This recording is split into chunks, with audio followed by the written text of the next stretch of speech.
Todos los dispositivos electrónicos generan calor, pero especialmente los procesadores. Y aunque parezca algo normal a lo que todos estamos acostumbrados, ¿alguna vez te has preguntado por qué esto sucede? ¿Cuáles son los procesos físicos detrás de este fenómeno y cómo se puede reducirlo? Vamos a analizar el papel de throttling, cómo el calentamiento afecta a la ley de Moore y descubriremos si es posible enfriar un procesador por debajo de la temperatura ambiental. Para empezar, recordemos algunos conceptos básicos de física. Como bien sabemos, el mundo está compuesto por átomos y moléculas, y el calor no es más que una forma de energía que se libera o absorbe cuando esas partículas chocan entre sí. Dicho de otro modo, cuanto más rápido se mueven y colisionan, más calor se genera.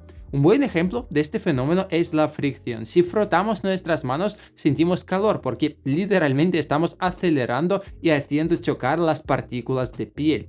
Pero, ¿qué tiene que ver eso con los procesadores? Todo se reduce a la electricidad. El funcionamiento mismo de la electricidad conlleva a la generación de calor. En palabras listas y técnicas, la corriente eléctrica es el movimiento ordenado de electrones a través de un conductor y como en cualquier movimiento siempre hay cierto nivel de resistencia. En palabras simples, es el movimiento de electrones. A medida que electrones se desplazan, saltan de una molécula a otra provocando vibraciones que generan calor. Cuanto mayor es la resistencia del material, mayor es el calentamiento. Este fenómeno está escrito en la ley de Joule, que establece que la cantidad de calor generado es proporcional al producto del cuadrado de la corriente a la resistencia del conductor. Desde un punto de vista práctico, el hecho de que la electricidad genera calor tiene muchas ventajas. Nos proporciona luz, calificación, piensa en enchufes eléctricas, servidores de agua o incluso en las bombillas incandescentes. Todos esos dispositivos aprovechan esta conversión de energía eléctrica en térmica. Sin embargo, en la microelectrónica este mismo fenómeno se convierte en un gran problema, y los más afectados por ello son los procesadores y otros circuitos integrados avanzados. Como ya he explicado en otros vídeos, por cierto, suscríbete para no perderte los próximos, los procesadores están compuestos por transistores, pues pequeños interruptores electrónicos que permiten el flujo de corriente. Pero precisamente su principio de funcionamiento es el culpable del sobrecalentamiento. Cada transistor tiene tres partes principales: fuente, drenador y compuerta. La fuente es la entrada de corriente. El drenador es la salida y la compuerta actúa como un interruptor que controla si la corriente fluye o no. El transistor abre y cierra estas puertas miles de millones de veces por segundo. Cuando la compuerta está cerrada, la corriente no pasa y se obtiene un cero lógico. Cuando está abierta, la corriente fluye y se obtiene un 1 lógico. Pero ¿cómo abrimos y cerramos esa compuerta? La clave está en que la compuerta funciona como un pequeño condensador. Para abrirla es necesario cargarla aplicando un voltaje. Este proceso no genera mucho calor porque la corriente fluye libremente. El problema surge cuando necesitamos cerrar la compuerta. Para eso hay que eliminar rápidamente la carga almacenada en la compuerta descargándola a tierra. Y es precisamente en este momento cuando se genera calor. Cuanto más rápido se abren y se cierran los transistores, más calor se produce. Por eso, a mayor frecuencia de reloj, mayor es el calentamiento del procesador. Para combatir el sobrecalentamiento, la solución más común es el throttling. Sí, este mismo throttling de cual tanto tenemos miedo en los MacBook Air y otras máquinas sin ventiladores. Sensores internos detectan cuando el procesador alcanza temperaturas demasiado altas y automáticamente reducen su frecuencia para evitar daños. No es la solución más cómoda, pero sí que es efectiva. Otra alternativa es reducir el voltaje en lugar de la frecuencia. Esta técnica, conocida como undervolting, es popular entre los entusiastas del hardware, ya que permite disminuir la temperatura del procesador sin sacrificar demasiado rendimiento.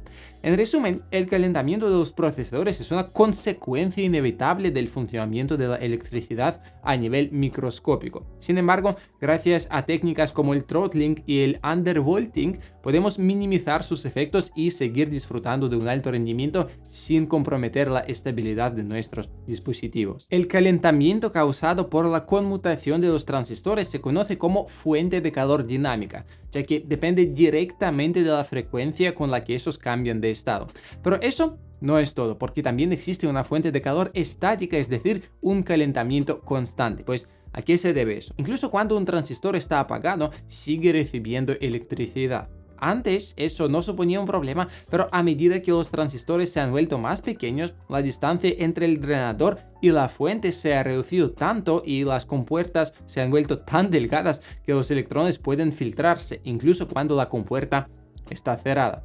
Este fenómeno se conoce como corrientes de fuga. Esas corrientes no solo aumentan el consumo de energía de los procesadores modernos, sino que también generan calor adicional. De hecho, es uno de los mayores obstáculos para el avance tecnológico y un gran desafío para que la ley de Moore siga cumpliéndose. Más en detalle sobre la ley de Moore y qué pasará cuando los procesadores alcanzan el proceso tecnológico de 1 nanómetro, te conté en este vídeo. Y ahora entendemos por qué los procesadores se calientan y surge una pregunta: ¿podemos enfriarlos de algún modo? Porque así serán mucho más eficientes. La respuesta es sí, pero hay buenas y malas noticias. La mala noticia es que según la ley de conservación de la energía, el calor no puede simplemente desaparecer por arte de magia. Pero la buena noticia es que gracias al intercambio de calor podemos trasladarlo de un lugar a otro. Eso es exactamente lo que hacen los sistemas de refrigeración. Alejan el calor del procesador y lo disipan en una superficie más grande o en el aire. De hecho, muchos procesadores móviles que consumen entre 1 y 5 vatios ni siquiera necesitan un sistema de refrigeración avanzado, ya que pueden disipar el calor a través del propio chasis del dispositivo. Estos son en su mayoría los procesadores para los tablets y móviles, como por ejemplo los de la serie A de Apple, que se usan en iPhones y algunos iPads. Sin embargo, en los procesadores de escritorio la refrigeración es clave. Para disipar el calor de manera eficiente es necesario crear un camino térmico lo más directo posible desde un chip hacia el aire. Para ello se utilizan materiales con alta conductividad térmica. El chip del procesador se cubre con una placa metálica. Sobre esta placa se aplica pasta térmica o metal líquido que mejora la transferencia de calor. Luego, se coloca un disipador de calor con tubos térmicos o un sistema de refrigeración líquida. Ambos métodos buscan transferir la mayor cantidad de calor posible del procesador al radiador, que luego es enfriado por un ventilador. En los sistemas de refrigeración líquida, el calor se transfiere a un líquido que circula por un circuito cerrado y lo transporta a un radiador con un ventilador. En los sistemas de tubos térmicos, el proceso es más interesante. Dentro de los tubos hay un líquido especial. Al calentarse, el líquido se convierte en vapor y se mueve hasta la parte más fría del tubo.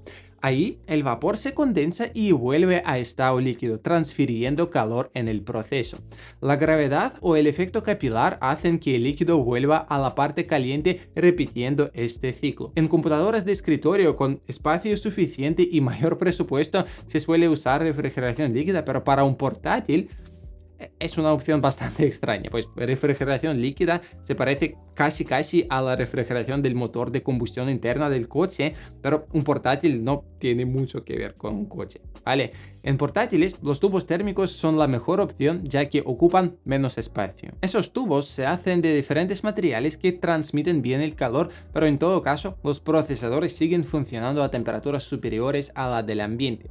Si después de una prueba de rendimiento en AnTuTu, por ejemplo, tu procesador marca como 35 grados Celsius, es un gran resultado. Sorprendentemente, sí que es posible enfriar un procesador por debajo de la temperatura ambiente.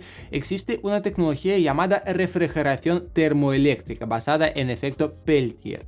El principio de funcionamiento es lo siguiente: se utilizan dos placas cerámicas con un semiconductor entre ellas. Cuando una corriente eléctrica atraviesa el material, el calor se transfiere de un lado a otro. Eso permite que un lado se enfríe por debajo de la temperatura ambiental. Aunque esta tecnología es prometedora, sigue siendo muy costosa, con muchas innovaciones en sus primeras etapas. Sin embargo, es posible que en el futuro se optimice y se vuelva más accesible. No se trata solo de reducir el consumo de energía, aunque eso también es crucial. Lo más importante es que un procesador sobrecalentado reduce su rendimiento. El throttling sí que es el mecanismo más efectivo para evitar el sobrecalentamiento, pero a coste de disminuir la velocidad del procesador. Si logramos mantener los chips fríos y sin sacrificar rendimiento, podremos seguir aumentando la potencia de la electrónica sin depender únicamente de mejoras en la miniaturización de los transistores. Ve este vídeo también si te gusta el tema de los procesadores y nos veremos muy pronto.